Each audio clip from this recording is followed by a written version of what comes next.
Hello दोस्तों।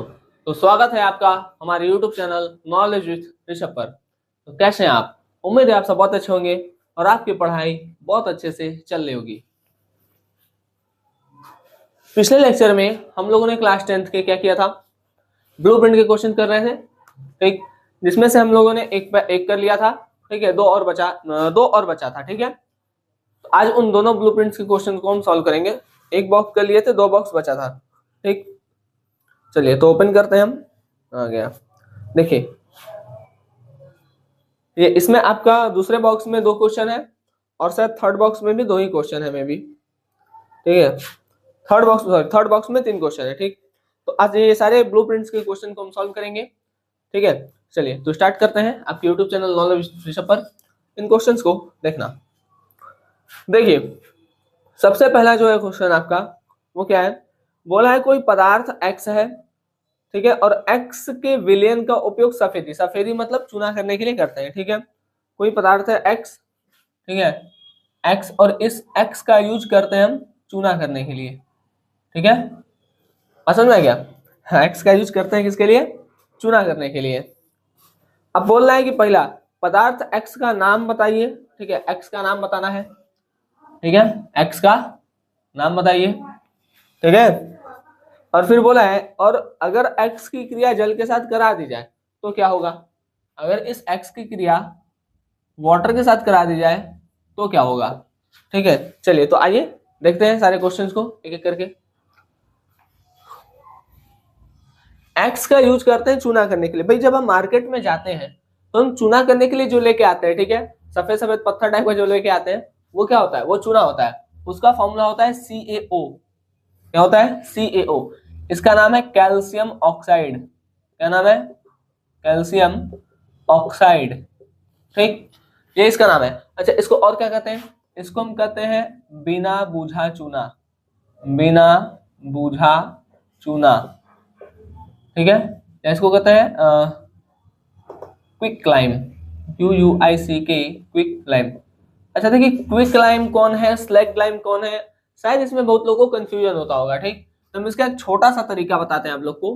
देखिए QUICK, Q, देखिए क्यू में आप गोला बना रहे हैं ना, और CaO में भी गोला है, तो गोला गोला जब मैच कर जाए क्विक लाइम O, ठीक है। देखिए यहाँ पर O, यहाँ भी O, तो ये हो गया क्विक लाइम। ऐसे याद रखिएगा, ठीक है। अब बिना बूझा चूना क्यों कह रहे हैं? क्योंकि देखिए जब हम मार्केट से चूना लेकर के आते हैं और जब बाल्टी में डालते हैं तो बहुत तेजी से हीट निकलता है, ठीक है। अगर बुझा रहता तो हीट नहीं निकलता, नहीं बुझा है इसलिए हीट निकल रहा है, तो बिना बूझा चूना, ठीक है। तो ऐसे आप इसको याद रख सकते हैं। चलिए तो हमको पता चल गया कि भाई जो एक्स है वो हमारा क्या है, वो CaO है। तो CaO का यूज करते हैं, कैल्शियम ऑक्साइड का यूज करते हैं हम कहाँ पर? चूना करने में। अच्छा तो x की जगह हमको क्या पता चल गया? भाई x की जगह हमारा क्या है? CaO। अब x का यूज अगर वाटर के साथ कर दें, मतलब कैल्शियम ऑक्साइड का यूज, मतलब कैल्शियम ऑक्साइड की क्रिया अगर हम वाटर के साथ कर दें तो क्या बनेगा? तो हमारा बनेगा कैल्शियम हाइड्रोक्साइड। इसको हम क्या कहते हैं? इसको कहते हैं कैल्शियम हाइड्रोक्साइड, ठीक। इसको कहते हैं बुझा हुआ चूना। बुझा हुआ चूना, ठीक है, या इसको कहते हैं स्लैग्ड लाइम। स्लैग्ड लाइम, इसको अनस्लैग्ड लाइम भी कहते हैं, अनस्लैग्ड लाइम, ठीक है। याद रखिएगा सारे नाम को, ठीक। तो कैल्शियम ऑक्साइड की क्रिया जब वाटर से कराएंगे तो क्या बनेगा? कैल्शियम हाइड्रोक्साइड, और हीट निकलता है, ठीक है। एक एक्सोथर्मिक रिएक्शन होता है। एक्सोथर्मिक रिएक्शन मतलब कोई ऐसा रिएक्शन जिसमें से हीट निकले, ठीक है। तो आप ये और ये लिख लीजिएगा। चलिए तो इसका रिएक्शन इसके साथ कराएंगे तो कैल्शियम हाइड्रोक्साइड मिलेगा, और एक्स का नाम क्या है? Calcium oxide. चलते हैं क्वेश्चन नंबर 2 की तरफ।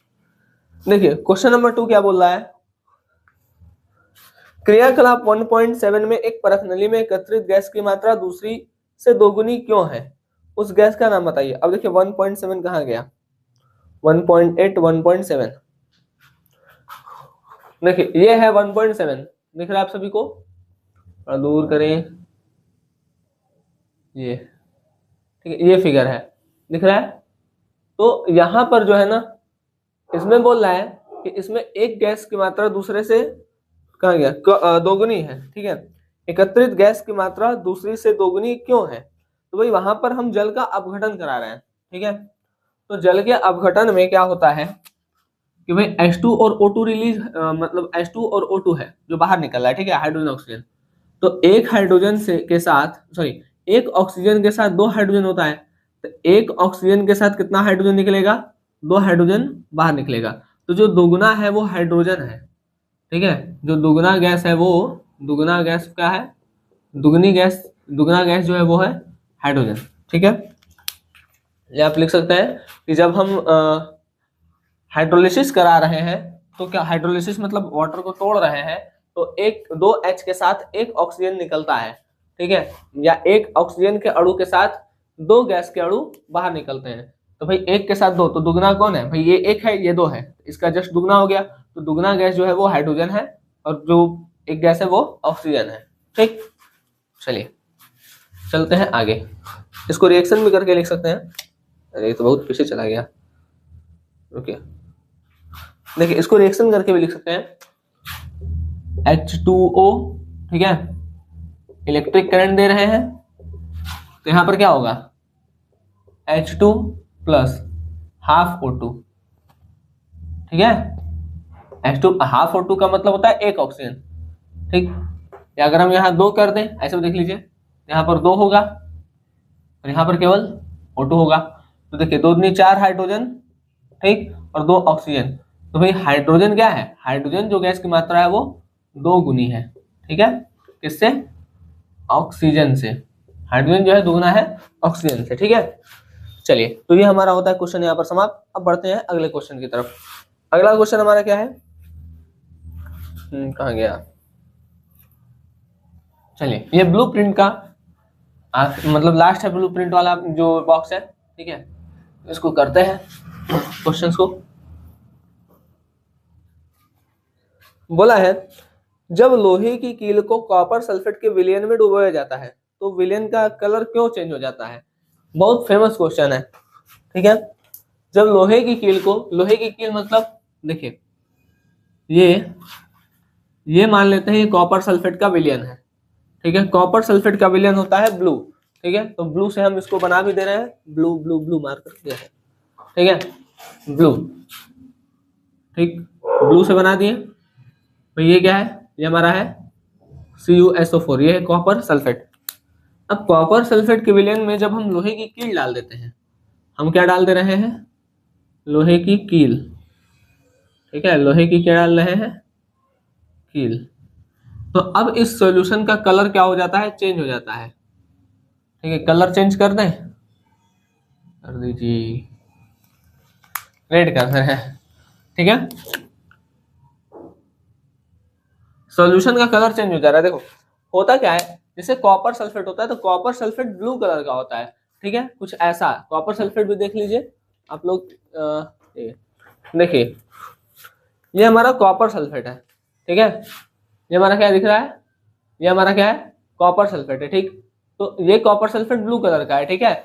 और जब कॉपर सल्फेट को हम पानी में घोल देते हैं तो पानी में घोलने के बाद भी ब्लू ही रहता है, ठीक। तो कॉपर सल्फेट है ब्लू कलर का, या इसको नीला थोथा भी कहते हैं, CuSO4, इसी को कहते हैं कॉपर सल्फेट।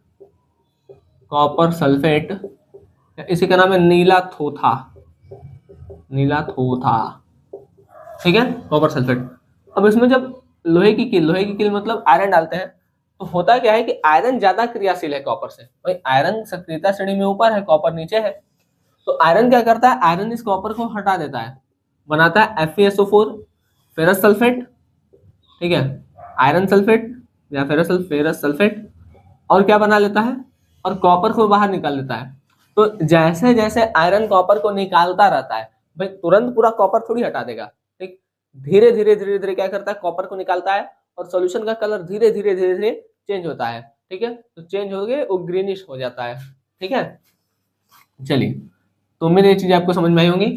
अगर आपसे पूछता है कि क्या कारण है कि कॉपर सल्फेट में लोहे की कील डालने पर विलयन का कलर चेंज हो जाता है, तो आप लिखेंगे कि कॉपर सल्फेट में लोहे की कील डालने पर आयरन कॉपर सल्फेट से देखिए लिख दे रहे हैं, कॉपर सल्फेट के विलयन में कॉपर सल्फेट के विलयन में लोहे की कील डालने पर आयरन कॉपर को विस्थापित कर देता है। आयरन कॉपर को धीरे धीरे विस्थापित करता है, जिसके कारण विलयन का रंग धीरे धीरे परिवर्तित होने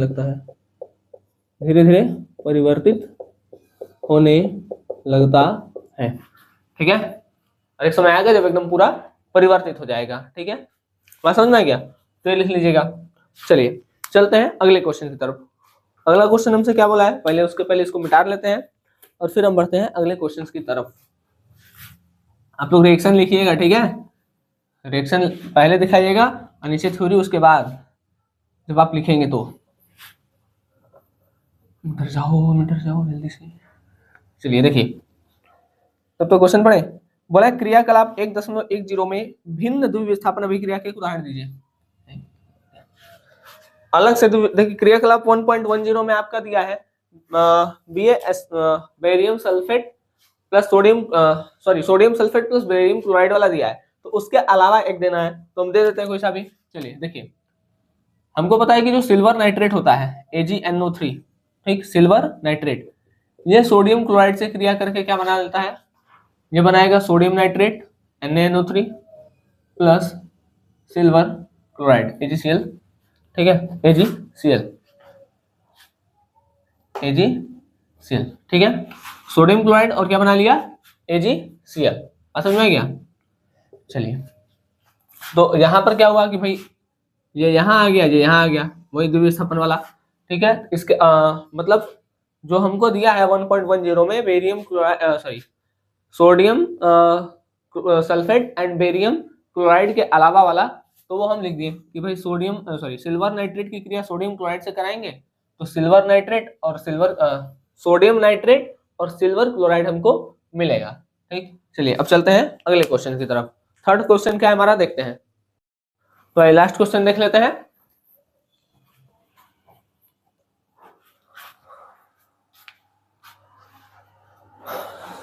देखिए लास्ट हमारा क्या बोला है, ये बोला है निम्न अभिक्रियाओं में उपचयित तथा अपचयित पदार्थों की पहचान करें, ठीक। क्वेश्चन है 4Na प्लस O2 में ये सॉलिड है प्लस O2 जो कि गैस है, ये बना रहा है Na2O, 2Na2O। अब बोला है CO plus H2, CuO plus H2, ये क्या कर रहा है, H2 गैस है, ये सॉलिड ये गैस, ये Cu plus H2O, Cu plus H2O liquid है, ठीक, ये आपका सॉलिड है। अब बोला इसमें किसका उपचयन हो रहा है और किसका अपचयन हो रहा है। हमको पहचानना है उपचयन और अपचयन। हमको क्या पहचान करना है, उपचयन को ही ऑक्सीकरण भी कहते हैं, ठीक है। उपचयन कह लीजिए या ऑक्सीकरण कह लीजिए। ऑक्सीकरण मतलब होता है एडिशन ऑफ ऑक्सीजन का जुड़ना, और अपचयन मतलब होता है ऑक्सीजन का निकलना। चलिए देखते हैं किसमें क्या हो रहा है।